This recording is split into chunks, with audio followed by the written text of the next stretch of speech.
Of education. जो topic आज हम पढ़ने जा रहे हैं वो मोशन चैप्टर में से 3 to 5 मार्क्स में स्कूल में डायरेक्टली पूछा जाता है। वो क्या है? हम अपने इक्वेशंस ऑफ मोशन को ग्राफिकल मेथड से डिराइव करने वाले हैं। अब ये इक्वेशंस ऑफ मोशन क्या होती है पहले उसे समझते हैं। जब भी कोई ऑब्जेक्ट, आई रिपीट, जब भी कोई ऑब्जेक्ट स्ट्रेट लाइन में एक यूनिफॉर्म एक्सेलरेशन से ट्रैवल कर रहा है तब मैं उसकी वेलोसिटी, एक्सेलरेशन, डिस्टेंस एंड किस टाइम में उसको ट्रैवल किया है, इन चारों फिजिकल क्वांटिटीज को एक रिलेशन से एक्सप्रेस कर सकती हूं।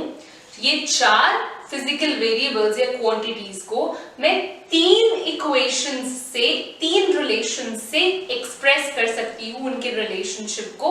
उन्हें इक्वेशंस ऑफ मोशन कहा जाता है। तो मैंने अभी आपको क्या समझाया? मैंने आपको ये समझाया कि जब भी कोई ऑब्जेक्ट स्ट्रेट लाइन में विद यूनिफॉर्म एक्सेलरेशन, एक्सेलरेशन को मैंने ए से रिप्रेजेंट किया है, जब मूव कर रहा है तो मैं रिलेट कर सकती हूँ चार फिजिकल वेरिएबल्स या क्वांटिटी को। कौन कौन सी? Velocity, acceleration, distance which is covered in time which is t। तो मैं जब इन चार वेरिएबल्स को रिलेशनशिप में दिखाना चाह रही हूँ, इनका कुछ रिलेशनशिप एस्टैब्लिश करके दिखाना चाह रही हूँ, तो मैं उन्हें कुछ सेट ऑफ इक्वेशंस के थ्रू रिप्रेजेंट कर सकती हूँ। इन्हीं को कहा जाता है इक्वेशंस ऑफ मोशन। हम तीन इक्वेशंस ऑफ मोशन पढ़ने वाले हैं। We will be studying 3 equations of motion in this chapter. First, V is equal to U plus AT. Second, S is equal to UT plus half AT square. Third, which is 2AS is equal to V square minus U square. I'll remind you that U is initial velocity, V is final velocity, A is acceleration, T is time and S stands for the distance traveled. अब ये जो तीनों relationships हैं, तीनों relations and equations हैं, मैं उनको एक नाम दे सकती हूँ। क्या नाम दे सकते हैं हम इन्हें? अगर मैं फर्स्ट वाले की बात करूं तो इस रिलेशनशिप का नाम वेलोसिटी टाइम रिलेशनशिप होता है। क्या होता है? Velocity time relation. अगर मैं सेकंड वाले की बात करूं तो सिंस S एक पोजीशन, डिस्टेंस हमेशा एक पोजीशन दिखाता है, तो मैं उसे पोजीशन टाइम रिलेशन बोल सकती हूं। क्या बोल सकती हूं? Position time relation. और अगर मैं थर्ड इक्वेशन ऑफ मोशन की बात करती हूं तो मैं उसको क्या बोल सकती हूं? Position velocity relation. क्या बोल सकती हूं? Position velocity relation. अगर मैं फर्स्ट और सेकंड में सॉल्व करके t विच इज टाइम को एलिमिनेट कर दूं तो मैं थर्ड इक्वेशन ऑफ मोशन पे डिराइव करती हूँ। ये पूरा प्रोसीजर जो एलिमिनेशन का और थर्ड को डिराइव करने का है वो आपके कोर्स में नहीं है। आपके कोर्स में सिर्फ इतना है कि मैं इन तीनों इक्वेशंस ऑफ मोशन को ग्राफिकली डिराइव करके दिखाऊं जो स्ट्रेट अवे 3 to 5 मार्क्स में स्कूल में पूछ ली जाती है पेपर्स में। तो आइए हम first equation of motion which is velocity time relation, हम उसको ग्राफिकल मेथड से निकालने वाले हैं, ग्राफिकली उसको सॉल्व करने वाले हैं, डिराइव करने वाले हैं।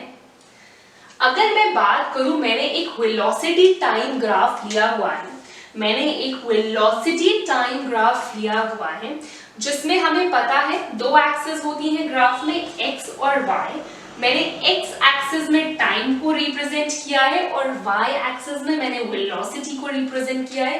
टाइम सेकंड्स में होगा, वेलोसिटी मीटर पर सेकंड उसका SI यूनिट होगा। तो मैंने जो यहाँ पे एक ऑब्जेक्ट लिया है, let's say there is a certain object, let's say वो कार है, पर्सन है, not specifying it, be it any object. Let's say it is traveling from point A to point B. मैंने बोला वो ट्रैवल कर रहा है from point A to point B. तो यहाँ पे it is starting with some velocity which is u, but it's not zero. अगर u zero होता, initial velocity zero होती, तो वो origin इस point से start करती. But I have taken some point A कि उसने A से शुरू किया है, उस velocity से जो उसने u से जो शुरू किया है, that u is particularly not zero.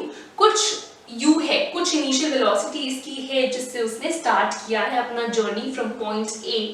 And it has reached till point B, attaining a final velocity of v. B point पे उसने कुछ final velocity gain की है, which is v. तो मैंने अभी तक आपको सिर्फ इतना बताया कि initial velocity u से represent करते हैं at point A, and final velocity जो b पर उसने achieve की है, that is v. अब time उसने जो लिया है, that is OC. यहाँ से यहाँ तक जाने के लिए जो टाइम लिया है, आप उसे OC से रिप्रेजेंट कर सकते हैं, वो भी T होगा. लेट्स से उसने T टाइम लिया, एंड OC या AD, मैंने कुछ नहीं किया, मैंने A और D पॉइंट्स को ज्वाइन कर दिया. इनफैक्ट मैंने E और B को भी ज्वाइन कर दिया और B से परपेंडिकुलर लाइन नीचे एक्स एक्सिस पे डाल दी. तो मैंने अपने एक्सिस से इन पॉइंट्स को ज्वाइन कर दिया है. तो मैं क्लियरली बोल सकती हूँ जो टाइम OC है, जो A to B ट्रैवल करने में लिया गया है, that is equal to AD because it's a parallel line to OC. तो इक्वल डिस्टेंस है वो, OC और AD दोनों सेम है, which is T. अगर आपको ये ग्राफ पर्टिकुलरली समझ में आ गया है तो हम इसकी अब डेरिवेशन पे चलने वाले हैं. बहुत आसान डेरिवेशन है, तीनों डेरिवेशंस बहुत इजी और बहुत स्कोरिंग होती है. मैं अभी फर्स्ट रिलेशनशिप का डिराइव कर रही हूँ, which is velocity time relation, which was v is equal to u plus at, which was velocity time relation. बहुत आसान कॉन्सेप्ट है. अगर मैं बात करूं इस BC लाइन की, तो ये BC दो सेगमेंट्स को मिला के बना है, which is BD plus DC. आप देख सकते हैं ये जो BC लाइन है, that is made up of two segments clearly, BD plus DC, right? अब ये जो DC है, क्या मैं ये बोल सकती हूँ कि जो ये DC है वो OA के इक्वल है, they are parallel. तो जो मेरा DC है वो OA के इक्वल है. अगर मैं OA की बात करूं तो OA क्लियरली मेरा इनिशियल वेलोसिटी रिप्रेजेंट करता है. OA क्लियरली मेरा इनिशियल वेलोसिटी रिप्रेजेंट करता है एट पॉइंट A, जो कि मैंने यहाँ पे मेंशन भी किया है. और अगर मैं BC की बात करूं तो वो क्लियरली मेरा फाइनल वेलोसिटी रिप्रेजेंट करता है at point B, and OC and AD मेरा टाइम रिप्रेजेंट करता है, which is taken to cover distance AB from A to B. तो अब मैंने बोला कि BC is equal to BD plus DC. तो BC तो क्लियरली मेरा हो गया फाइनल वेलोसिटी, BC क्लियरली मेरा हो गया final velocity which is V, and AO और DC is same as initial velocity which is u. तो मुझे कुछ नहीं करना, मैंने बस इस इक्वेशन में which is BC is equal to BD plus DC, I have just substituted the values. तो मैंने क्या किया, मैंने DC की जगह लिख दिया AO, मैंने DC की जगह लिख दिया AO या OA, एंड मुझे पता है कि BC तो मेरा हो गया पूरा का पूरा B, and DC is equal to OA which is U. So as a result मैं इससे BD की वैल्यू निकाल पा रही हूँ. BD की क्या वैल्यू आई, अगर मैं U को लेफ्ट हैंड साइड में ले जाऊंगी तो वो माइनस हो जाएगा वहां जाके, तो V माइनस U. तो मैं बोल पा रही हूँ BD आ गया मेरा V माइनस U. अब इस V माइनस U को हम एक और नाम दे सकते हैं which is change in velocity. इस V माइनस U को मैं एक और नाम दे सकती हूँ which is change in velocity. और हमें क्लियरली पता है एक्सेलरेशन का फॉर्मूला क्या होता है। हमें पता है एक्सेलरेशन का फॉर्मूला होता है change in velocity upon time taken. अगर मैं इस ग्राफ से बात करूं स्पेसिफिकली, तो A to B में चेंज इन वेलोसिटी जो था B माइनस यू, वो कौन शो कर रहा है? वो BD शो कर रहा है, जो कि मैंने अभी अभी निकाला है। एंड टाइम क्या है? A to B में टाइम AD लिया गया है। A to B में टाइम AD लिया गया है। अब अगर मैं उसे AD लिखूं या अगर मैं उसे OC लिखूं, बात तो एक ही है, दोनों ही T है। तो मैंने कुछ नहीं किया, मैंने यहाँ पे OC की जगह डाल दिया T। मैंने OC की जगह डाल दिया T बिकॉज ये दोनों they are same as T which is time taken. So अब मैंने क्या करना है? मैंने कुछ नहीं करना, मेरे पास आ गया है A is equal to BD upon T। तो अगर मैं इस T को लेफ्ट हैंड साइड में ले जाऊं, सिंस राइट हैंड साइड में वो डिवाइड हो रहा है, तो लेफ्ट हैंड साइड में वो मल्टीप्लाई हो जाएगा। सो ये T लेफ्ट में जाके मल्टीप्लाई हो जाएगा। मेरे पास इक्वेशन आ गई BD is equal to AT। I've got my equation BD is equal to AT. So now I have two equations in my hand. First, BD is B minus U and second, BD is AT. तो अगर मैंने बोला ये भी BD के equal है, ये भी BD के इक्वल है, तो from equation first and second, can I say V minus U is equal to AT? अगर मैंने बोला कि रमेश का वेट सुरेश के इक्वल है, मैंने बोला रमेश का वेट सुरेश के इक्वल है और रमेश का वेट राम के भी इक्वल है, रमेश का वेट राम के भी इक्वल है, तो राम और सुरेश का वेट भी तो बराबर हुआ ना। तो ऐसा ही कुछ इन रिलेशंस में हुआ। मैंने बोला BD is equal to B minus U, फिर सेकेंड रिलेशन में बोल दिया BD is equal to AT, तो मतलब B माइनस यू और AT भी तो आपस में बराबर हुए। So as a result from equation 1 and 2 मैंने ये लिखा कि V minus U is equal to AT, और कुछ नहीं किया मैंने, बस U which is left hand side में माइनस हो रहा है, वो राइट हैंड साइड में जाके पॉजिटिव हो गया, ऐड हो गया, प्लस हो गया वहां जाके। तो I got my first equation which is velocity time relationship which is V is equal to U plus AT। बहुत आसान था इसकी डेरिवेशन करना। अगले दो इससे भी ज्यादा आसान लगेंगे आपको, I am sure about it. Let's move to the second quickly. अब हम बात करने वाले हैं, चल रहे हैं सेकेंड इक्वेशन ऑफ मोशन पे, जो कि थी S is equal to UT plus half AT square. आपको भी बहुत जल्दी ये इक्वेशंस लर्न हो जाएंगी। तो यहाँ पे मेरे लेफ्ट हैंड साइड पे जो मुझे चाहिए था वो है S, क्योंकि मेरी इक्वेशन क्या है? S is equal to UT plus half AT square.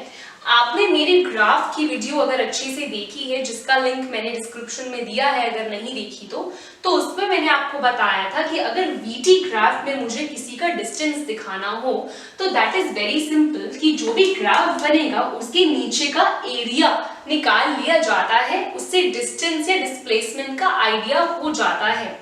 सो इसमें भी हम कुछ ऐसा ही करने वाले हैं। अगर आप ध्यान दें तो AB इस लाइन के नीचे जो ये एरिया आ रहा है पूरा, वो एक तरह का ट्रेपीजियम है, वो एक तरह का ट्रेपीजियम दिख रहा है। तो या तो मैं इसको एज ए ट्रेपीजियम ले सकती हूँ। ट्रेपीजियम का एरिया मैं तीसरी इक्वेशन के लिए यूज करने वाली हूँ। अभी के लिए मैं इस ट्रेपीजियम के एरिया को दो पार्ट्स में ब्रेक कर दूंगी। बहुत एविडेंटली मुझे ये दिख रहा है कि ये जो एरिया है उसमें एक ट्रायंगल और एक रेक्टेंगल है। इस एरिया में एक ट्रायंगल और एक रेक्टेंगल है। तो क्या मैं बोल सकती हूँ कि जो S है which is the distance travel, it is equal to area of trapezium. It is equal to area of trapezium. अब ये जो ट्रेपीजियम है ये दो पार्ट से बना है, एक है ट्रायंगल और एक है रेक्टेंगल। पहले बात तो ट्रेपीजियम का नाम क्या था? OCBA। OCBA। अब मैं ये बोल सकती हूँ कि ये जो ट्रेपीजियम है वो दो फिगर से बना है, which is area of triangle, और ट्रायंगल का नाम मैं बोल सकती हूँ लेट्स से BDA, कुछ भी बोल सकते हैं आप। और दूसरा जो मेरा एक फिगर है वो है एक rectangle plus area of rectangle, और रेक्टेंगल का मेरा नाम है AOCD। AOCD। अब अगर मैं एरिया ऑफ ट्रायंगल की बात करूं तो हाफ बेस हाइट होगा, क्योंकि यहाँ पे मेरा एक एंगल 90 डिग्री भी है, तो क्लियरली ये 90 है, हाफ बेस हाइट है, तो half.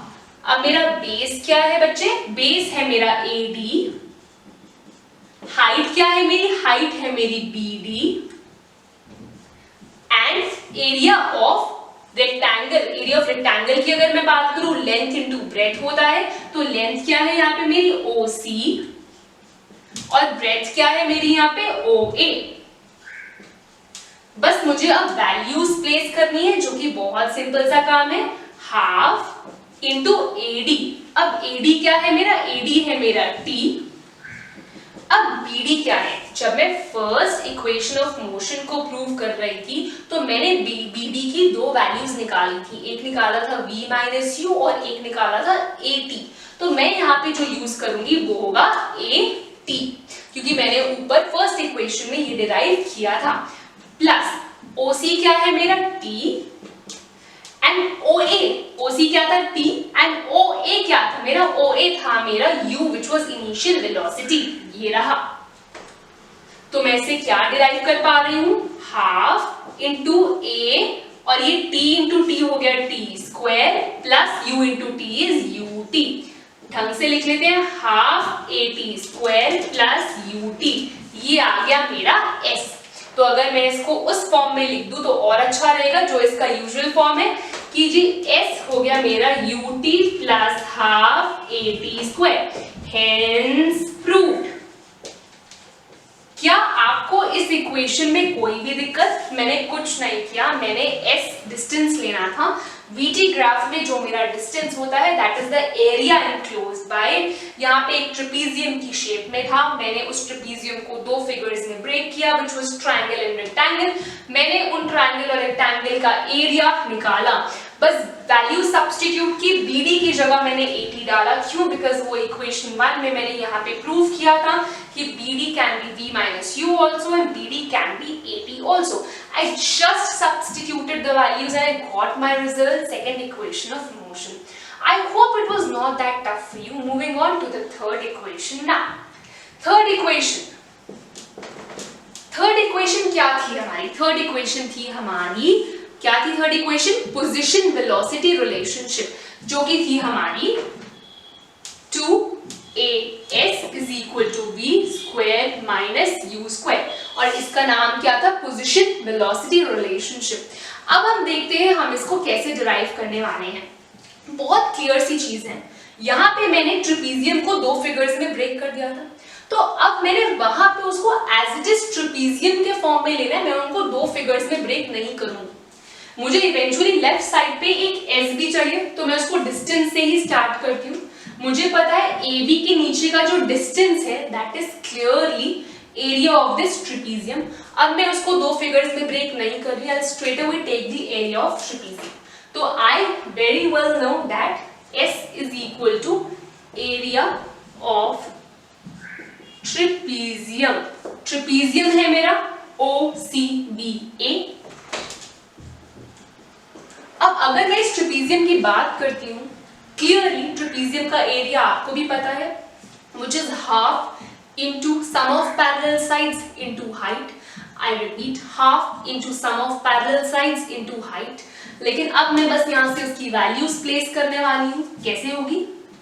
half into sum of parallel sides. अगर ये एक ट्रेपीजियम है, मैं आपको इसको उल्टा करके तो नहीं दिखा सकती, लेकिन बहुत एविडेंट है कि ये उस ट्रेपीजियम की पैरेलल साइड्स है, ये उस ट्रेपीजियम की पैरेलल साइड्स है। क्या नाम है उसका? OA एंड CB या BC, कुछ भी बोल सकते हैं आप उसको, OA CB या BC आप कुछ भी बोल सकते हैं। और फिर आगे होता है इनटू हाइट।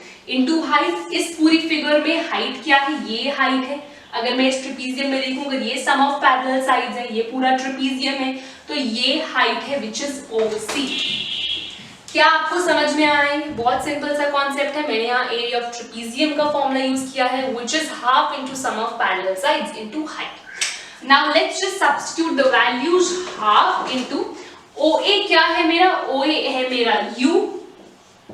BC क्या है मेरा? BC मेरा क्लियरली है B इनटू OC। अब OC क्या है मेरा? OC है मेरा T। पर मैं अभी भी अपनी रिक्वायर्ड इक्वेशन तक नहीं पहुंच पाई हूं, तो जी अपने रिक्वायर्ड इक्वेशन तक कैसे पहुंचा जाए, एक छोटा सा कॉन्सेप्ट यूज करेंगे। अगर आपका ये हो गया है अच्छे से क्लियर, आपने नोट भी कर लिया है, तो मैं इसको जल्दी से हटा देती हूं।